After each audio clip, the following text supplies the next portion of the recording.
Sudan Południowy. Najmłodsze państwo świata, ogłoszone w 2011 roku, od początku swojego istnienia zmaga się z poważnymi problemami humanitarnymi. Konflikty wewnętrzne przyczyniły się do destabilizacji kraju i katastrofalnych skutków dla ludności cywilnej.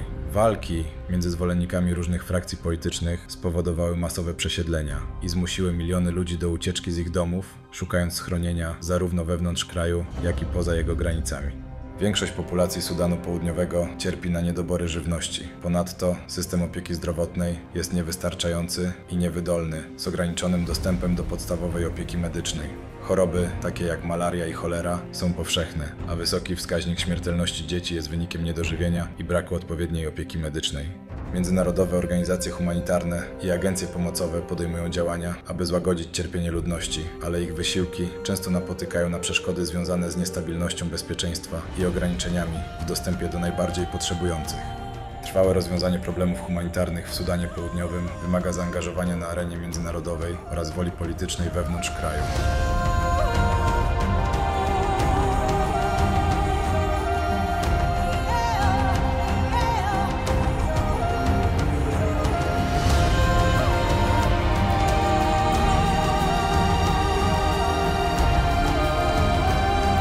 Przez kolejne parę dni będę starał się poznać lokalne życie i dowiedzieć się, jak wygląda życie w tym kraju. Szykuje się dobra przygoda. Jeśli jesteś ze mną, to zasubskrybuj ten kanał, żeby nic Cię nie ominęło. Zaczynamy!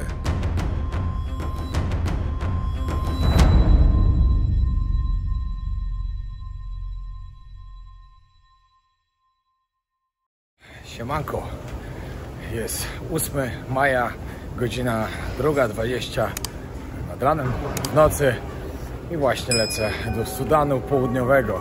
Jestem w Egipcie. Powiem wam tak, lecę do kraju, który jest najmłodszym krajem na świecie. Kraj, który powstał w 2011 roku i kraj, który boryka się z wieloma problemami. Połowa mieszkańców tego kraju nie ma stałego dostępu do wody. 84% kobiet nie pisze i nie czyta, są analfabetkami. Dużo więcej oczywiście usłyszycie w tym odcinku. Teraz siadam do samolotu, już nie będę gadał. Jeszcze teraz za mną. Jestem w Addis Ababa. Kolejny przystanek Dżuba, stolica Sudanu Południowego. I od razu zgadałem się z człowiekiem, który się będzie mną zajmował na miejscu. Mówił, że jemy śniadanie i jedziemy od razu do Munduri Camp, czyli do plemienia Munduri. Ale to będzie niesamowite. No, powiem wam, że w tym roku mam trochę planów fajnych. Odwiedzę dużo nowych krajów, także będzie co oglądać. I to dużo ciekawych kierunków, tak myślę. No, na 4 kontynentach będę. Bo w drugiej połowie roku ruszamy do Ameryki Południowej, do Stanów, do Kanady. No, parę miesięcy spędzimy. To będzie coś pięknego. A szczerze mam świetny plan na Afrykę. Zajmie mi to parę miesięcy, ale będzie ciekawe. Ale jestem tym Sudanem podekscytowany. Będzie coś niesamowitego. Szczególnie to plemię.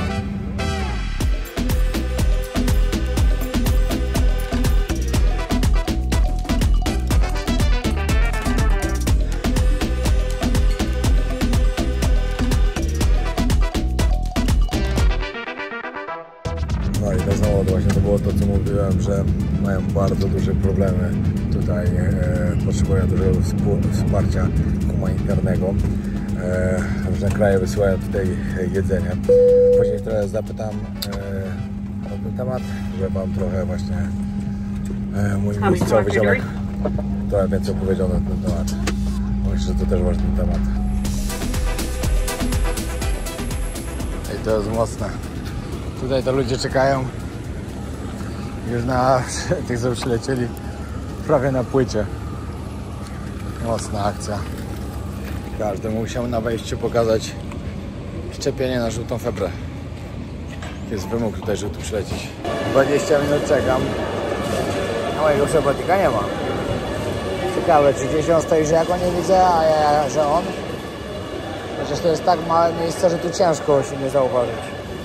No jestem. Jestem już. How to say Pitya or Pitya, Frederick. Yeah, Pitya. Oh, okay, Pitya, yeah. Pitya, yeah. Okay, but better for you Pitya or Frederick? All Pitya, Frederick, all matters. Okay, You dobra. can say Pitya, Okay, Frederick. okay. No dobra, będę musiał mówić albo Frederick, albo Pitya. Where are we going first? We are first going to have lunch. Yes, oh, good idea. Very good And idea. after that, we buy something for our dinner, Okay, you know, for our breakfast, and Okay. then we depart. okay, let's go, okay, go for me. Właśnie teraz dowiedziałem się, że South Sudan, czyli Sudan Południowy, to jest kraj najwyższych ludzi na świecie. I wiecie co?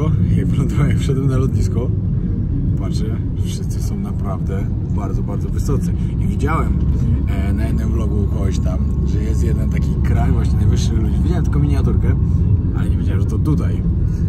Także ciekawe. Tutaj teraz jestem naprawdę mały.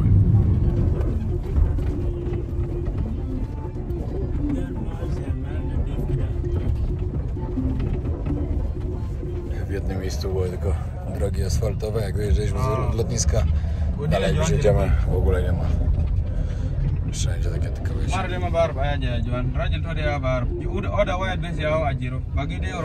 Powiem wam, że biedę to widać, naprawdę. No i dobra, jesteśmy teraz już w centrum. Przyjechaliśmy na największy targ, jaki tutaj właśnie jest w Dżubie. How many people living in Juba? Many.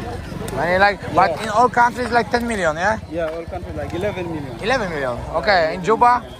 I don't know how many don't know people, exactly. because people keep coming and going out Yeah. every day. But Juba is the biggest city? Yes, it's the The biggest, biggest city city. in South Sudan. Okay. So these are all local things, huh? Uh-huh. The desert fruit, the tamarind. Okay. Wszędzie muchy. Jesteśmy na targ z mięsem. No i powiem wam, że on to chyba zna wszystkich, bo ze wszystkimi się witamy po kolei. No, będziemy czuć się tutaj spokojnie, że się ze wszystkimi widać, że tutaj są super ludzie. Tak wygląda lokalny coffee shop. Przyjechaliśmy na kawkę. Tam pan mięsko sprzedaje. Właśnie przed chwilą z nim gadaliśmy. Ludzie mnie zaczepiają, ludzie są zainteresowani, co tutaj robię. Właśnie tu więcej takich coffee shopów, tu jest kolejny. Tu się robi kawka. Tam kolejny. Dostaliśmy lokalną kawkę. Bardzo nie smakuje mi, ale wypiję, bo potrzebuję się kawy napić. Właśnie przed chwilą był tutaj pan przynieść pieniądze, bo Pitya musi przynieść pieniądze, które dostały ode mnie dolary na South Sudan Pounds, czyli na lokalną walutę. Czyli z taką garść pieniędzy, on mówi, weź mi daj trochę większą walutę, bo jak ja to mam nieść. No i poszedł wymienić właśnie, ale będziemy teraz się zbierać, czy pochodzimy tutaj popatrzeć. Kawka taka sobie, nie wiem co oni tam ogólnie dodali do niej, bo była ostra taka jakby, ale nawet spoko. Big money. Zobaczcie, wszystko to, to jest $100 tylko. Pomyślcie, jak ja mu dałem 1200, to by tego było całe krzesło pieniędzy. To wszystko razy 12 sobie pomyślcie, ile by to było. Wiecie, teraz idziemy znaleźć jeszcze kartę. Myślę, że będzie problem znaleźć kartę SIM, ale jednak nie będzie takiego dużego problemu. Także idziemy kupić, ale powiem, że śmierć na tym targu, także szok.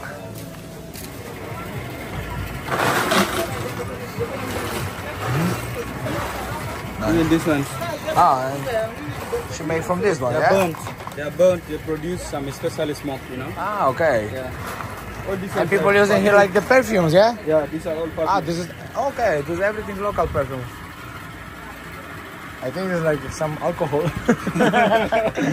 but no, it's a perfume, yeah? Yeah, these are all No. perfumes. Zobaczcie, to jest butelka, mają takich wiadomo jakich. Dlatego myślałem, że to jakiś alkohol stoi, ale tutaj to już tak wiecie, już jest bardziej elegancko zapakowane. Hello? Lokalne perfumki. Dzisiaj mnie pytają właśnie nieraz, dlaczego gdzie nie pojadę, pokazuję w lokalnych targach, no ale to właśnie w takich lokalnych miejscach najbardziej można zobaczyć lokalne życie, jak ludzie żyją, co sprzedają, co jedzą, co ubierają, co kupują. To jest takie prawdziwe życie, totalnie. I ja mówię, że mogę wszędzie nagrywać, gdzie tylko mi się podoba. Pokazywać, co mi się podoba. Ale powiem wam, że w niektórych miejscach tutaj nie bardzo nie swoje się trochę czuję jeszcze, także... A to spokojnie, dopiero przyjechałem, może dlatego. Ale ogólnie ludzie wydają się bardzo, bardzo mili. Każdy się uśmiecha, zagaduje, także spoko. Są zainteresowani tym, że mam iPhone'a, bo tutaj ludzie iPhone'ów nie mają. Tutaj podobno iPhone'y dopiero wchodzą na rynek. Także jak ktoś ma iPhone'a, to jest takie, wiecie, wow. To jest dobre. Mówi mi, dawaj kupimy ci. Ale gdy jest okej. Nie, jest okej. Dawaj kupimy ci lokalne ciuchy, takie jak munduri noszą. Wszyscy będą się na ciebie patrzeć. tak się wszyscy patrzą. We're here in the city, Konyo Konyo market.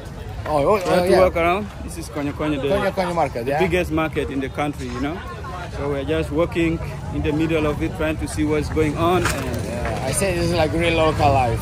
yeah, man, it's very real here. Every market is like, if you want to see local life, go to the market. Yeah, man. No i tak mówię, i tak się wszyscy nie patrzą, tak jeszcze bardziej nie potrzebuję, bo żadnego turysty jeszcze poza mną tu nie widziałem.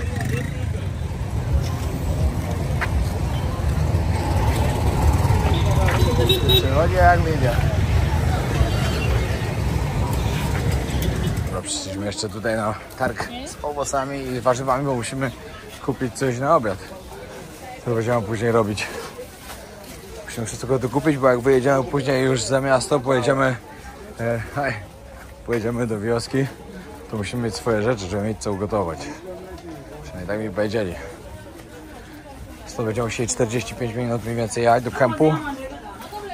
I nie wiem, czy będziemy spać w kampie tam z plemieniem, czy nie, to się jeszcze okaże. Kupiliśmy banany, kupujemy mango, tylko takie inne mango trochę jest. What do we have? Banana, mango and what? What is this? Banana. Banana is a banana. Okay. Powiem wam, że już się tak gorąco zrobiło, że nie wiem, już wydaje się, że będzie około 40 stopni. A na nas jeszcze bierzemy. Szybki kierowca nasz pomóc.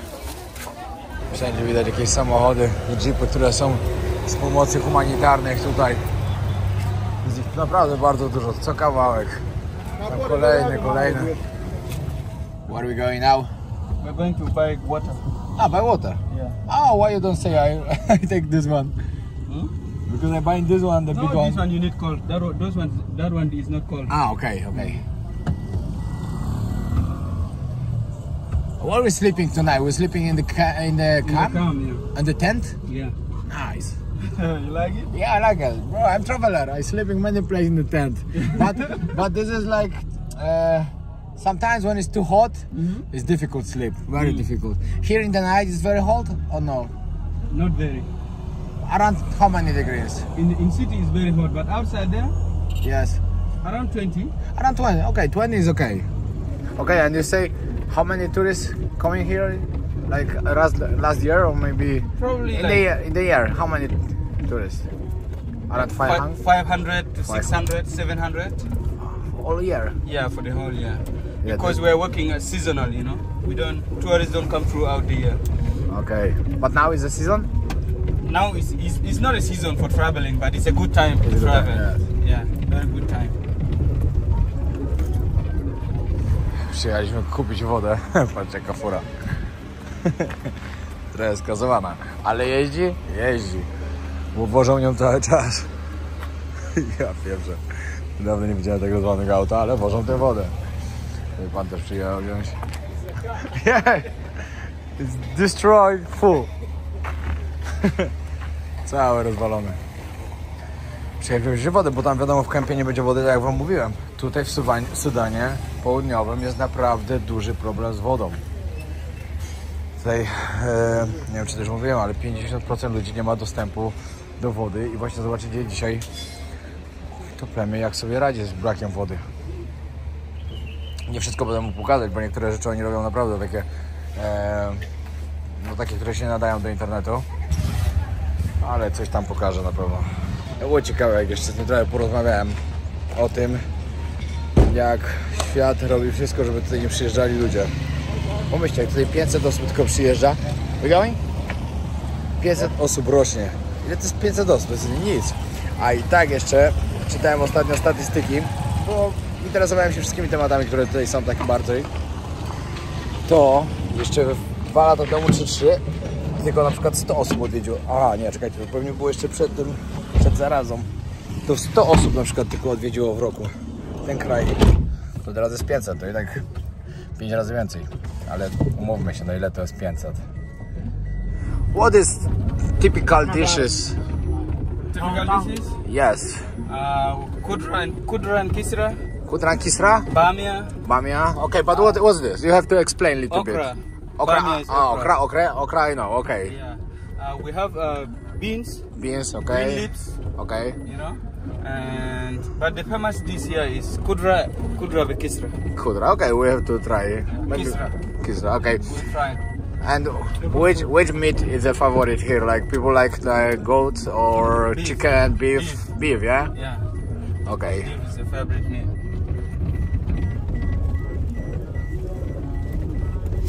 What's your favorite thing? What do you like to eat? I like everything. Everything? Yeah. Okay.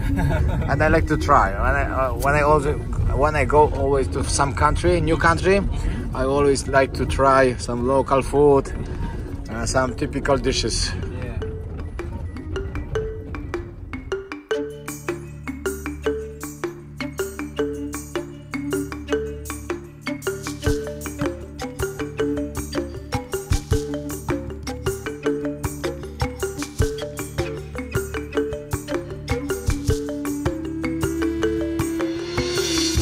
Okay, przyszedł nasz obiadek.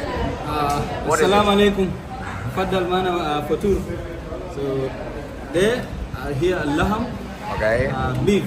Beef. This is beef and this is okra Okay. mixed with beef. Okay. And this is kudra.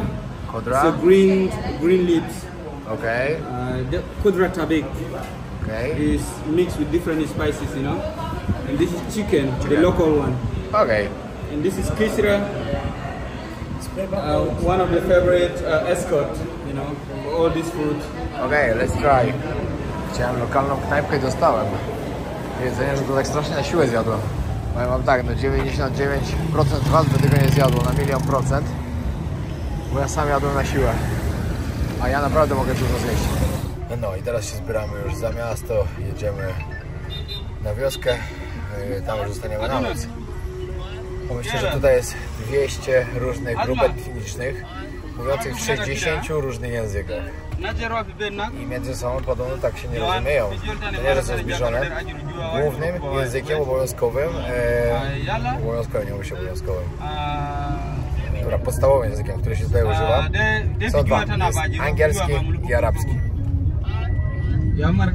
Patrzcie, ambasada Somalii. Nieźle wygląda.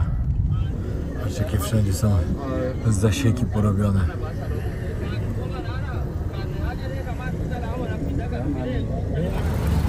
No, to uniwersytet jest.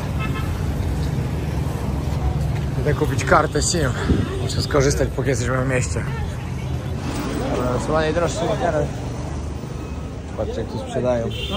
Przyjdziecie sobie, wybieracie karty. To jest najdroższy internet chyba, jaki kiedykolwiek kupiłem. Za 1 giga zapłaciłem $10.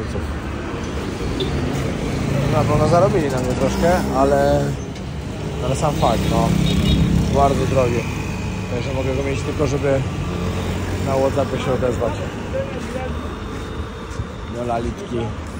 No, powiem wam szczerze, że jak będziemy mieli nocowanie się w namiocie, a mamy, to nie, że jak będziemy mieli, tylko że mamy właśnie, tam w wiosce, przy tej temperaturze, chyba czeka mnie kolejna nieprzespana noc. Ciężko się w takim cieple, uwierzcie mi. Zresztą ktoś śpi, kto tak spał, to wie. Teraz właśnie jesteśmy na kawce, takiej całkiem fajnej kawiarni. Nie myślę, że to wszystko źle wygląda, bo też jest dużo ładnych miejsc. No, właśnie przed chwilą mijaliśmy żołnierzy, pytam się przewodnika, po co to wojsko tutaj jest, jak niby tu jest tak spokojnie, wiecie, tu nie ma żadnej wojny domowej, jest po prostu bieda, jest problem z wodą, z jedzeniem, z nauką i tak dalej, ale jako taką wojny domowej nie ma. Mówię, że sam nie wiem, że oni tu przyjechali po prostu okradać państwo, ich kraj, no to widać, że ludzie nie są zadowoleni a powiem wam, że widać tutaj te samochody z UN, czyli United Nations, po prostu wszędzie. Totalnie co chwilę się widzi jeepa jak jedzie. No i żołnierzy też jest dużo z różnych krajów. Przed chwilą widziałem z Finlandii, teraz widziałem tutaj z Emiratów Arabskich byli, wcześniej widziałem jeszcze z innego tam kraju, także no stacjonują tutaj. Wiecie, w samym Sudanie jest wojna domowa, do Sudanu się teraz nie da wjechać, totalnie, bo tam się cały czas źle dzieje, ale tutaj podobno nie.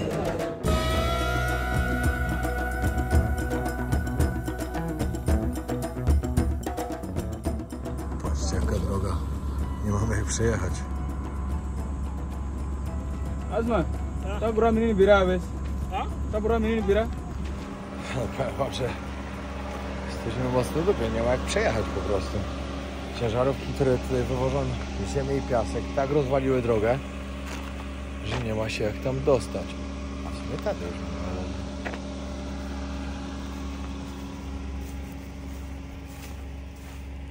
No może tędy by się udało.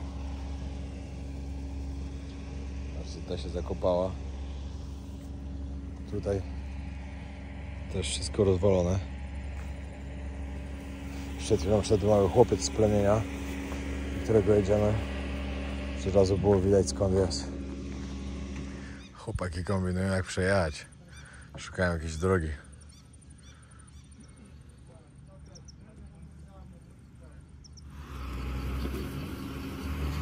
Da radę. Pitya, can you explain what is this on the trees? This one we call it absudur. Oh, okay. Yeah, it's good for treatment, you know. If you have everlasting wounded, the wound doesn't heal so quick. Oh. Yeah, they remove the fruit, they pierce it, and there's water leaking from the fruit. Okay. Yeah. Oh, nice.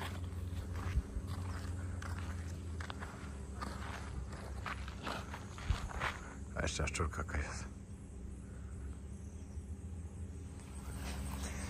Znaczy przyjechaliśmy tutaj, tu gdzieś będziemy musieli spać. Rozłożymy sobie tu namioty. Pełno małych cielaków. No i później się trzeba przeprawić przez rzekę na drugą stronę, tam do wioski. Czyli będzie, że się trzeba jakoś przeprawić, bo tam nie ma żadnej drogi dojazdowej.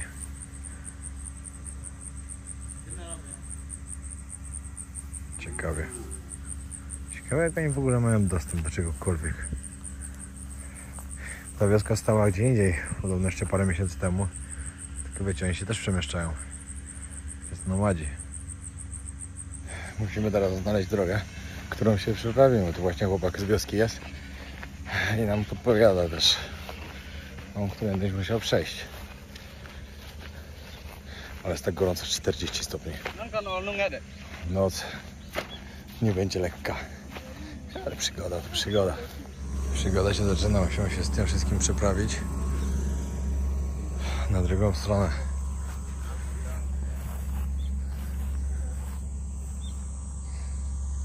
Podobno wody ma być tak po pas. Trochę tego mamy do wzięcia. Martwi mnie, że nawet jest jeden.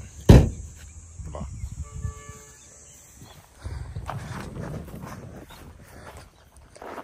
No i mamy misję. Tell them we're going to cross this. Adventure. Adventure, yeah, exactly. Trzeba ściągać pory, buty i przechodzimy. No, chłopaczek już idzie. Nie jest głęboko, jak na razie po kolano. Zobaczymy zaraz jak będzie. Ale luz. Wszystko ściągnięte. Aha, czyli jednak trzeba plecak wziąć do góry. Końcówka głęboka. Musieliśmy jednak się cali rozebrać. Plecaki zaraz na łeb. I idziemy. Nie ma lekko. Ło, po kolano. Aj. Zaraz się dopiero zacznie głęboko robić. Bo widziałem, że chłopaka to po klatę zatopiło prawie. To się nazywa przygoda w Sudanie Południowym. Tego się nie spodziewałem. Ale to są podróże.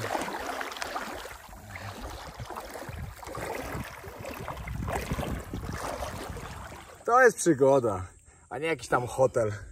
Hey. We are out here enjoying the nature. We are crossing the small stream and reaching out the Mundari people Yes. to see where they camp, where they hut, and yeah. This is adventure, not like hotel. This is no hotel. This is no hotel thing. Yeah. This is adventure, real adventuring. Exactly. Yeah. Kolejne przejście. No teraz kawałek trzeba przejść. Boso przez świat. Idziemy tu, dochodzimy do wioski i tu już widać od razu życie. Namioty koczownicze, dużo zwierzyny. Dobra, doszliśmy do wioski. Patrzcie, jaki tu jest inny świat. Tutaj wszędzie pełno zwierzyny.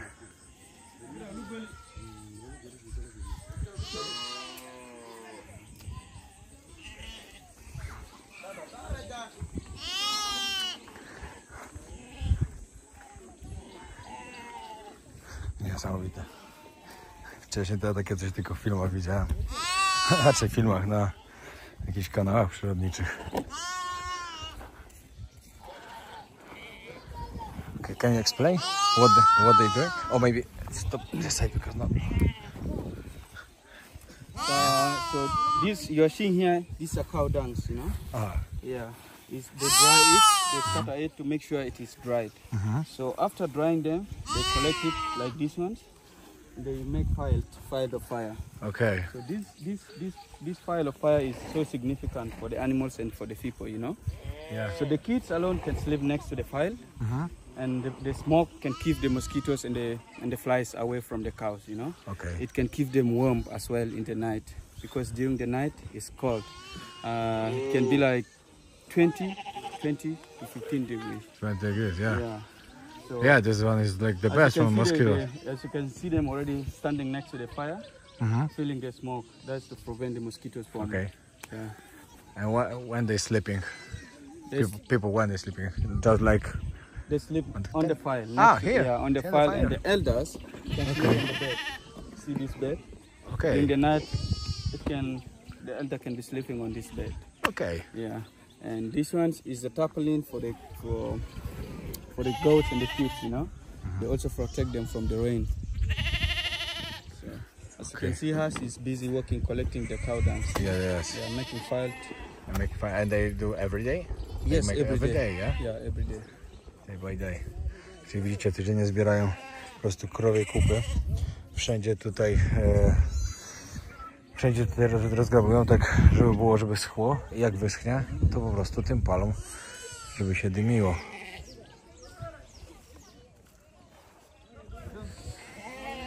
Ale to jest inny świat.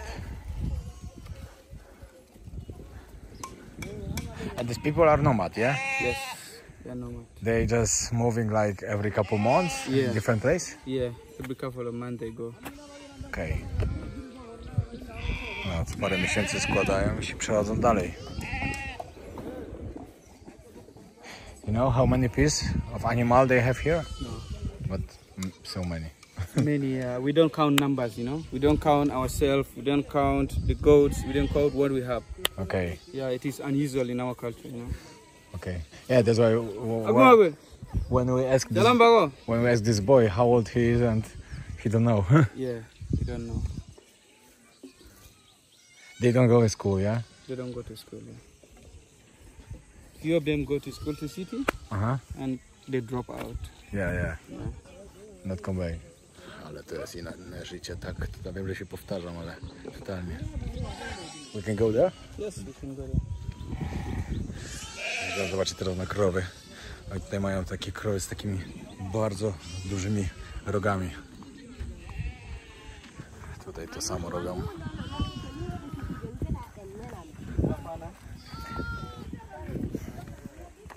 You see how clean it is? Aha. They make sure all the cameras are clean like. Jest. Wszystko elegancko, czyściutko ma być na kubkach pozbierane i później podpalają. Ale dobrze trafiłem w takie miejsce.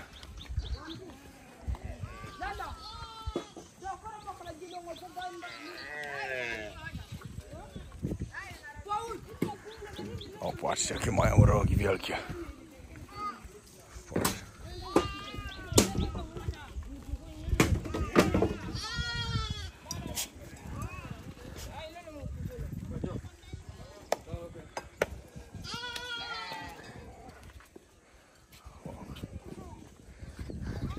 Hello.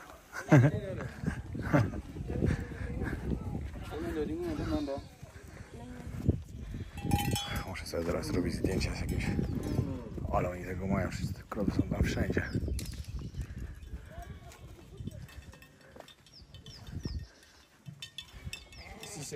House for dog.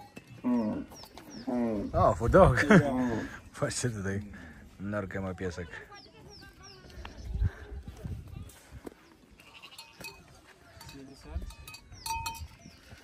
This one needs the fabric one, you know. That's so big. Yeah, so it has to be, you know, treated so special, you know. Yeah, the fire has to be next to her. She has to be always seen in different ways. Okay. Yeah, It's old. it's old. Yeah. Oh yeah. Yeah, looks so good. This one. I never see before in my life this. Takich rogów to naprawdę nigdy nie widziałem. Yeah. Spoko. Ja wiedziałem, że my przyjedziemy do ciekawego miejsca, ale nie wiedziałem, że aż takie przygody nas spotkają i jeszcze dodatkowo, że będziemy tu spać. Chociaż tym spania tu już nie może być, bo nie dość, że hałasują zwierzęta, to jeszcze będzie gorąco. Na takich namiotach śpią. Niesamowicie to wygląda. Wybaczcie mi, że się powtarzam, ale jestem naprawdę w mocnym szoku. To, gdzie trafiłem.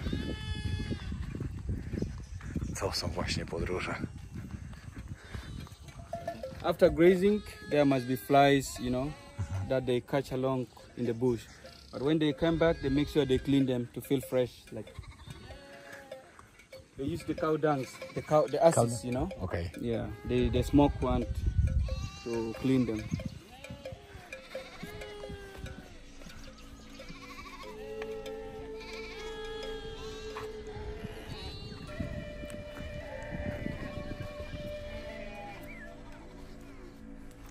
Widziałem właśnie kiedyś na filmach, w takich wioskach właśnie byli i bardzo dużo było tego dymu i zawsze się zastanawiałem, co tam się dzieje, że tam się tak kopci. A to już wiadomo, o co chodziło.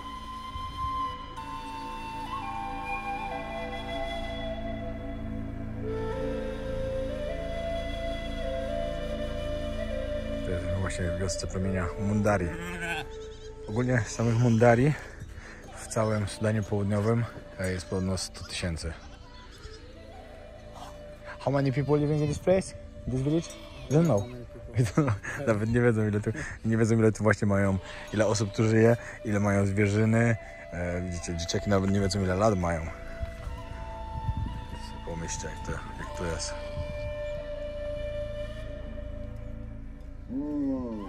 Mały niemowlaczek tu jest właśnie. Ojej. Cóż to za życie. Patrzcie co się dzieje. Ile krów przyszło nagle.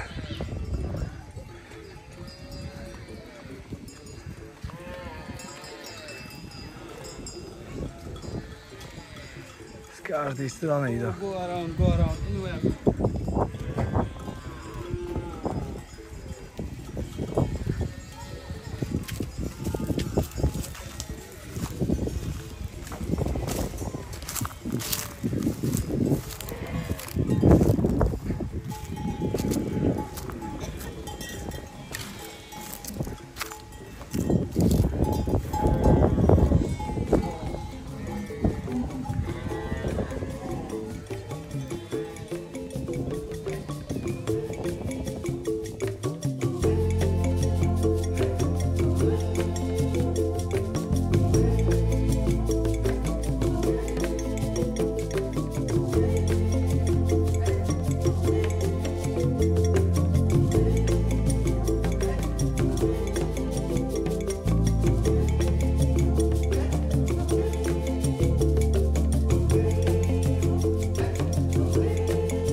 Tutaj też przyjechałem wam pokazać coś jeszcze mocnego.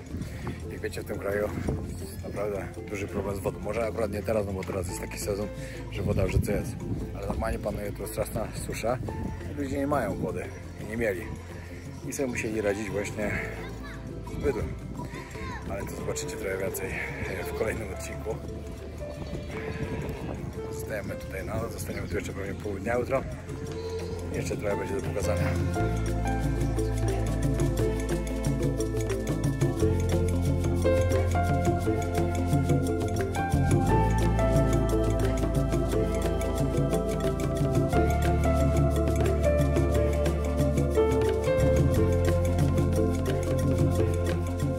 Vitya, how many cows you need to have if you want to marry some girls? Oh, if you need to marry, you need to have like 100 cows. 100 cows, 100 plus.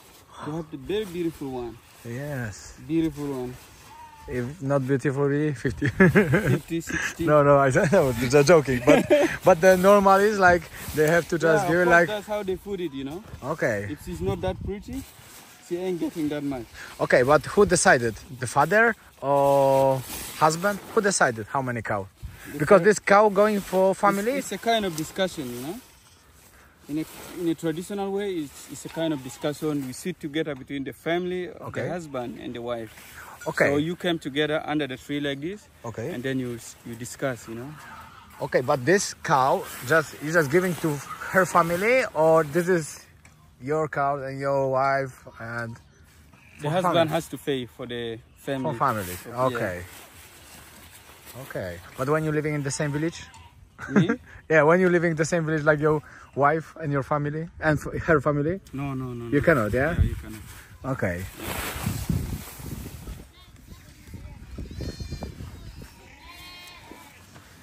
Tutaj będziemy spać. And we're sleeping in this place exactly? Yeah. This place, yeah, okay. No i to mój hotel na dzisiaj. Dzieci przyszły patrzeć, co robimy. No i moi drodzy, moja rezydencja w wiosce Munduri w Sudanie Południowym. Śpimy sobie tutaj, a za nami jest jakieś 1000 krów, jak nie więcej. Dzieciaki cały czas patrzą, co robimy. Ostatni raz tutaj turysty widzieli w tamtym roku. Bardzo rzadko ktoś przychodzi w ogóle. Że to jest fajne, bo to nie jest jakieś takie zrobione. Zresztą to nie może być zrobione pod turystów, jak tu tylko rocznie przyjeżdża 500 ogólnie do całego Sudanu Południowego. W ogóle jak szliśmy, to niektóre zaczęły płakać. Pewnie bo mnie zobaczyły. I tak, jak możecie zobaczyć, kupiłem sobie 2 kozy. Śpią. Ja naprawdę to pieski są małe. Dobra. Jeszcze kolejny namiot. Dzisiaj prześpię w wiosce. Idę zobaczyć jeszcze, co tu się dzieje w wiosce. O, widzicie, jak on tu śpi? Oni tak śpią normalnie. To są ich łóżka i tak śpią.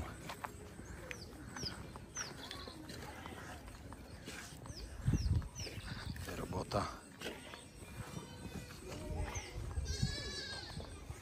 Muszę uważać, bo ciekawe jak nas ranę.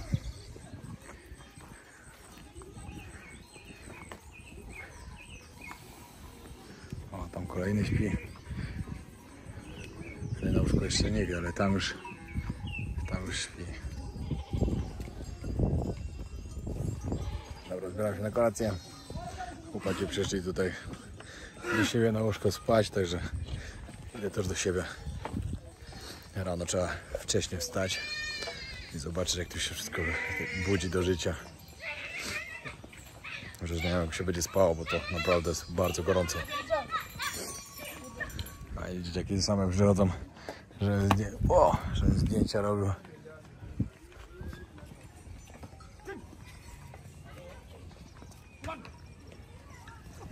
Yeah, this was good to say. This is like bank account. This is the bank account. Yeah. You can see how. For this you can pay for everything. You can see how big credit you have. Yes, exactly. And normally when you want to buy cow, what's the cost of the buying? Oh, like this one. What do you want Like to pay? this big one. Yeah. And this black and white. Okay. This one can cost you like $5,000. This black and white. $5,000? $5,000. Really? This one.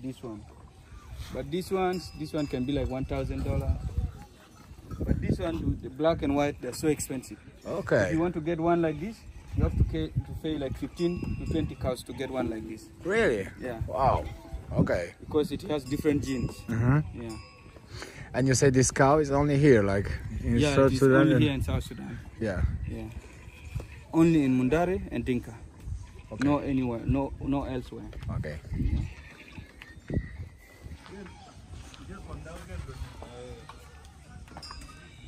Nie ma prądu. Tylko odgłosy natury, płaczących dzieci i raz na czas krowy.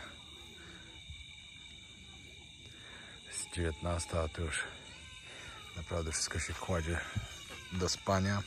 My też w sumie już idziemy do namiotów, bo rano około 5 wstają przed wschodem.